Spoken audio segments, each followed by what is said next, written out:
Hello guys, welcome to market analysis video. So ഇന്നത്തെ market നോക്കുകയാണെങ്കിൽ നമ്മൾ ഇന്നലെ എക്സ്പെക്ടേഷൻ ഉണ്ടായിരുന്നത് മാർക്കറ്റ് ഇന്ന് ഓപ്പൺ ചെയ്തിട്ട് ഒരു സെല്ലിംഗ് സൈഡ് പോവുകയാണെങ്കിൽ തന്നെ ഒരു ബൈയിങ്ങിൽ ഒരു ഓപ്പർച്യൂണിറ്റീസ് നമ്മൾ എക്സ്പെക്ട് ചെയ്തിരുന്നു. ഒരു റീട്രേസ്മെന്റ് ട്രേഡ് നമുക്ക് എക്സ്പെക്ട്, കാരണം മാർക്കറ്റ് ഇന്നലെ ഒരു ഷാർപ്പ് സെല്ലിംഗ് ആണ്. സോ ഇന്നും ഒരു കണ്ടിന്യൂസ് ആയിട്ട് സെല്ലിംഗ് എക്സ്പെക്ട് ചെയ്തിരുന്നില്ല. പക്ഷെ ഇന്നത്തെ മാർക്കറ്റ് നോക്കുകയാണെങ്കിൽ ഗ്യാപ് ഡൗണിൽ ഓപ്പൺ ആയിട്ട് ഒരു നല്ലൊരു സെല്ലിംഗ് ഫസ്റ്റ് തന്നെ ക്രിയേറ്റ് ആയിട്ടുണ്ട്. നല്ലൊരു സെല്ലിംഗ് സിംഗ് വന്നു. പിന്നെ അവിടുന്ന് ഒരു 24,700 നോക്കി ഒരു റിവേഴ്സൽ ബൈങ് മൂവ്മെന്റ് നടന്നിട്ടുണ്ടെങ്കിലും അത് ഒരു 2 ക്യാൻഡിലിനപ്പുറം അതിന് മുകളിലോട്ട് പോകാൻ പറ്റില്ല. പിന്നെ അവിടുന്ന് വീണ്ടും റിവേഴ്സ് ആയിട്ട് ഡേ ലോ ക്രോസ് ചെയ്തിട്ട് പിന്നെ ഒരു കണ്ടിന്യൂസ് ആയിട്ട് ഒരു 2 മണി വരെ മാർക്കറ്റ് ഒരു കൺസോളിഡേഷൻ റേഞ്ച് ആയിരുന്നു. പിന്നെയാണ് 2 മണിക്ക് ശേഷമാണ് മാർക്കറ്റ് ഷാർപ്പായിട്ട് ഒരു സെല്ലിങ് വന്നിട്ട് ഇപ്പൊ മാർക്കറ്റ് നോക്കുകയാണെങ്കിൽ ഓൾമോസ്റ്റ് 200 EMA ടച്ച് ചെയ്തിട്ടാണ് മാർക്കറ്റ് ഇപ്പം നിൽക്കുന്നുള്ളത്. കാരണം മാർക്കറ്റിൽ ഒരു 20, 50, 100 അങ്ങനെ ലാസ്റ്റ് 200 EMAയിലേക്ക് മാർക്കറ്റ് ഇപ്പോൾ എത്തി നിൽക്കുന്നു. ഇവിടെ നിന്ന് നമുക്ക് എക്സ്പെക്ട് ചെയ്യാൻ പറ്റുമോ ഒരു റിവേഴ്സൽ ഉണ്ടാകുമോ, അല്ല യുദ്ധം ബ്രേക്ക് ചെയ്ത് മാർക്കറ്റ് ഇനിയും കണ്ടിന്യൂസ് ആയിട്ട് താഴോട്ട് പോകുമോ എന്നുള്ളതാണ് നമ്മൾ ഇനി നോക്കേണ്ട പ്രധാനപ്പെട്ട കാര്യം. ഇമ്പോർട്ടന്റ് ആയിട്ട് എനിക്ക് തോന്നുന്നത് മാർക്കറ്റ് ഇന്ന് വീഴാൻ കാരണം ഇന്നലത്തെ ഇൻഫ്ലേഷൻ ഡാറ്റയാണ്. കാരണം ഇന്നലത്തെ ഇൻഫ്ലേഷൻ ഡാറ്റ ഇത്രയും എക്സ്പെക്റ്റഡ് ആയിരുന്നില്ല. ഓൾറെഡി FIA സെല്ലിങ് കണ്ടിന്യൂസ് ആയിട്ട് സെല് ചെയ്തുകൊണ്ടിരിക്കുന്നുണ്ട്. പിന്നെ കോർപ്പറേറ്റ് റിസൾട്ടുകളൊക്കെ വളരെ നെഗറ്റീവായിട്ടാണ് ഇപ്രാവശ്യം മാർക്കറ്റിനെ എഫക്ട് ചെയ്തിട്ടുള്ളത്. അത് രണ്ടും ഓൾറെഡി മാർക്കറ്റിനെ ബാധിച്ചു കഴിഞ്ഞു. പക്ഷെ ഇന്നലെ ഇൻഫ്ലേഷൻ കൂടി 6.2 ആയിരുന്നു. കാരണം സെപ്റ്റംബറിലെ ഇൻഫ്ലേഷൻ 5.5 ആണെങ്കിൽ ഇപ്രാവശ്യം RBIയുടെ ഒരു എക്സ്പെക്ടേഷൻ വരെ മറികടന്ന് 6.2ലേക്ക് എത്തിയതിന് വലിയൊരു മാർക്കറ്റിനെ നെഗറ്റീവായിട്ട് എഫക്ട് ചെയ്തിട്ടുണ്ട്. സോ ഇനി നമുക്ക് RBIയുടെ റേറ്റ് കട്ട്, അതായത് ഡിസംബറിൽ ഒരു പോസിബിലിറ്റി ഉണ്ടായിരുന്നു. US റേറ്റ് കട്ട് ഉണ്ടായിരുന്ന പോലെ ഇന്ത്യയിലും RBI. പക്ഷെ ഇൻഫ്ലേഷൻ ഇങ്ങനെ അപ്സൈഡിലേക്ക് പോയിക്കൊണ്ടിരിക്കുമ്പോൾ ഒരിക്കലും RBI റേറ്റ് കട്ട് നമുക്ക് എക്സ്പെക്ട് ചെയ്യാൻ പറ്റില്ല. സാധാരണ ഇൻഫ്ലേഷൻ കൺട്രോൾ ആയാൽ മാത്രമേ RBI റേറ്റ് കട്ട് ചെയ്യാറുള്ളൂ. ഇനി അതൊരു നെഗറ്റീവ് ആയതുകൊണ്ട് തന്നെ ആയിരിക്കും ഇന്ന് മാർക്കറ്റ് വീണ്ടും സെല്ലിങ്ങിൽ തന്നെ പോയത്. സോ ഇനി നോക്കുകയാണെങ്കിൽ മാർക്കറ്റ് 2 ദിവസം കണ്ടിന്യൂസ് ആയിട്ട് സെല്ലിംഗ് ആണ്. സോ എക്സ്പെക്ട് ചെയ്തത് നാളെ നിഫ്റ്റിയുടെ എക്സ്പയറി ഡേ ആണ്.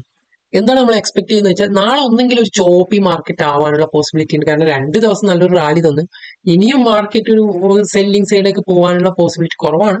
അല്ലെങ്കിൽ മാർക്കറ്റ് ഫസ്റ്റ് ഹാഫിൽ ഒരു സെല്ലിംഗിൽ വന്ന് പിന്നെ ഒന്ന് ബൈയിങ് ഒക്കെ പോയിട്ട് പിന്നെ ഒരു ലാസ്റ്റ് അവറിൽ ഒരു റിവേഴ്സൽ അങ്ങനെ നമുക്ക് എക്സ്പെക്ട് ചെയ്യാം. എനിവേ നമുക്ക് നോക്കാം നാളത്തെ മാർക്കറ്റിന്റെ പ്ലാൻ എന്തൊക്കെയാണെന്ന്. സോ ഇതൊക്കെയാണ് മാർക്കറ്റിന്റെ ഇപ്പോഴത്തെ ഓവറോൾ കണ്ടീഷൻ എന്ന് പറയുന്നത്.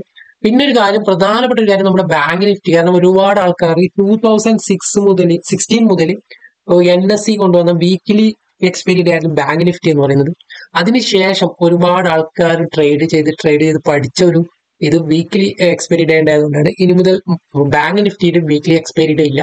ഇനി മന്ത്ലി എക്സ്പയറി ഡേ മാത്രമേ ഉള്ളൂ. ഇന്നായിരുന്നു ലാസ്റ്റ് ഉണ്ടായത്. സോ അത് അങ്ങനെ കഴിഞ്ഞിരിക്കുകയാണ്. എനിവേ നമുക്ക് നോക്കാം മാർക്കറ്റിൽ ഇന്നത്തെ പ്രധാനപ്പെട്ട എന്തൊക്കെ കാര്യങ്ങളാണ് നമ്മൾ ശ്രദ്ധിക്കാനുള്ളത്. So welcome to market analysis video.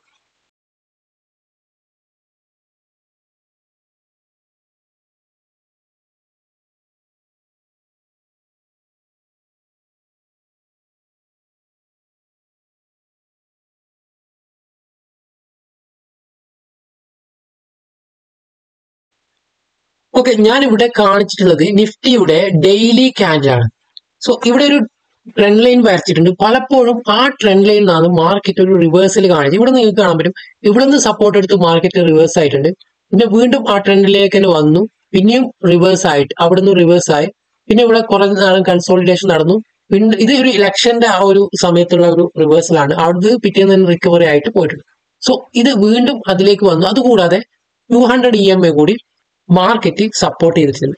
So ഇനി നമുക്ക് ഇവിടുന്ന് ഒരു റിവേഴ്സൽ നമുക്ക് എക്സ്പെക്ട് ചെയ്യാൻ പറ്റുമോ എന്നുള്ളതാണ് ഇമ്പോർട്ടന്റ്. കാരണം പലപ്പോഴും ഈ ഒരു ട്രെൻഡ് ലൈൻ മാർക്കറ്റ് റെസ്പെക്ട് ചെയ്തിട്ടുണ്ട്. സോ ഇവിടെ നിന്ന് നമുക്ക് ബ്രേക്ക് ചെയ്യുകയാണെങ്കിൽ നമുക്ക് നല്ലൊരു സെല്ലിംഗ് തന്നെ ആയിരിക്കും ഇനിയും വരാനുള്ളത്. അതല്ല മാർക്കറ്റ് ഇവിടെ നിന്ന് ഒരു റിവേഴ്സൽ പ്ലാൻ ചെയ്യുകയാണെങ്കിൽ നമുക്ക് ഒരു മാർക്കറ്റിൽ ഒരു 24,500 ഒക്കെ മുകളിൽ പോയാൽ നമുക്കൊരു എക്സ്പെക്ടേഷൻ വെക്കാം മാർക്കറ്റ് റിവേഴ്സ് ആവുകയാണ്. അതുവരെ നമ്മൾ ഇപ്പോഴും സെല്ലിംഗ് സൈഡ് തന്നെയാണ് ഇമ്പോർട്ടന്റ് ആയിട്ടുള്ള കൊടുക്കുന്നത്. ഇനി നമ്മൾ നോക്കുകയാണെങ്കിൽ 2 ദിവസം നല്ലൊരു ഷാർപ്പ് സെല്ലിംഗ് മാർക്കറ്റ് നമുക്ക് തന്നിട്ടുണ്ട്. സോ ഒരു റീട്രേസ്മെന്റ് നമുക്ക് എക്സ്പെക്ട് ചെയ്യാൻ പറ്റും. ഇവിടെ നിന്ന് ഒന്നെങ്കിലും ഒരു ചെറിയൊരു ക്യാൻഡിലായിട്ട് നാളെ ഒരു ഡോജി ടൈപ്പ് ക്യാൻഡിലോ ഡെയിലി ക്യാൻഡിലോ അല്ലെങ്കിൽ മാർക്കറ്റിൽ ഒരു ഗ്രീൻ ക്യാൻഡിലോ ചെറിയൊരു ഗ്രീൻ ക്യാൻഡിൽ ആവട്ടെ ക്രിയേറ്റ് ആവാനുള്ള പോസിബിലിറ്റി ഉണ്ട്. കാരണം മാർക്കറ്റ് കണ്ടിന്യൂസ് ആയിട്ട് ഇങ്ങനെ വീഴുന്നുകൊണ്ടിരിക്കാനുള്ള പോസിബിലിറ്റി കുറവാണ്. സോ എനിവേ നമുക്ക് ബാങ്ക് നിഫ്റ്റിയുടെ ഡെയിലി ക്യാൻഡിൽ കൂടി നോക്കാം. സോ ബാങ്ക് നിഫ്റ്റി നോക്കുകയാണെങ്കിൽ ബാങ്ക് നിഫ്റ്റി ഒരു റേഞ്ചിന്റെ അകത്തായിരുന്നു കുറെ നാള് ട്രേഡ് നടന്നുകൊണ്ടിരുന്നത്. എനിവേ നല്ലൊരു ബ്രേക്ക് ഔട്ട് ഇന്ന് ആ റേഞ്ച് കടന്നിട്ട് നല്ലൊരു സ്ട്രോങ് ക്യാൻഡിൽ വന്നു. ഇനി മാർക്കറ്റിൽ നോക്കുകയാണെങ്കിൽ ഈ ഒരു ലെവലാണ്, ഈ ഒരു ലെവലിന്റെ കൂടെയാണ് ഇവിടെ ഒരു ട്രെൻഡ് ലൈനും കൂടി വരച്ചിട്ടുണ്ട്. സോ നമുക്ക് നോക്കാം, ആ ഒരു ട്രെൻഡ് ലൈനും കൂടെ EMA ഉണ്ട്. സോ മാർക്കറ്റ് ഇൻ കേസ് ഒന്നും കൂടി നാളെ ഓപ്പൺ ചെയ്തിട്ട് ഈ ഒരു ലെവലിലേക്ക് വരികയാണെങ്കിൽ മാർക്കറ്റ് ഇവിടെ നിന്ന് ഒരു റിവേഴ്സൽ നമുക്ക് എക്സ്പെക്ട് ചെയ്യാൻ പറ്റും. കാരണം മാർക്കറ്റ് ഒരു ഷാർപ്പ് സെല്ലിംഗ് കഴിഞ്ഞ് ചെറിയൊരു റിവേഴ്സൽ നമുക്ക് എക്സ്പെക്ട് ചെയ്യാനുള്ള ഒരു പോസിബിലിറ്റി ഉണ്ട്. സോ ആ ഒരു ലെവലിൽ തന്നെയാണ് മാർക്കറ്റിൽ നമുക്ക് ട്രേഡ് പ്ലാൻ ചെയ്യുന്നത് നല്ലത്. അങ്ങനെ ഒരു ട്രേഡ് ആയിരിക്കും നാളത്തെ ഏറ്റവും ബെസ്റ്റ് ട്രേഡ് എന്ന് എനിക്ക് തോന്നുന്നു. അപ്പോൾ നമ്മൾ 15 മിനിറ്റിൽ നോക്കുകയാണെങ്കിൽ എനിക്ക് ഇവിടെ കാണാൻ പറ്റും ഒരു മേജർ റിട്രേസ്മെന്റ് ഇല്ലാതെ മാർക്കറ്റ് ഇവിടുന്ന് ഷാർപ്പായിട്ട് സെല്ല് നടന്നുകൊണ്ടേയിരിക്കുന്നുള്ളത്. സോ ഇനി നോക്കുകയാണെങ്കിൽ മാർക്കറ്റിൽ ഇനി